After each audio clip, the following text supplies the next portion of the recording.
આપણે પૂર્ણ કરીએ છીએ। દુબઈની અંદર જ્યારે પણ આવો ત્યારે આ બીચની મુલાકાત જરૂર લેજો। નાઇટના સમયે અહીંયા નાહવાની ખૂબ મજા આવે છે, ખૂબ એન્જોય કર્યો, મિત્રોની સાથે ખૂબ આનંદ કર્યો।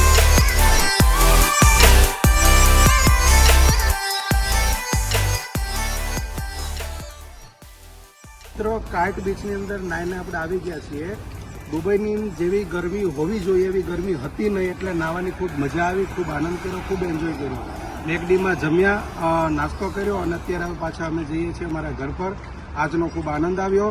આવા નવા વ્લોગ્સ માટે, આવી નવી જગ્યા માટે આપણે મળતા રહીશું। જય શ્રી કૃષ્ણ।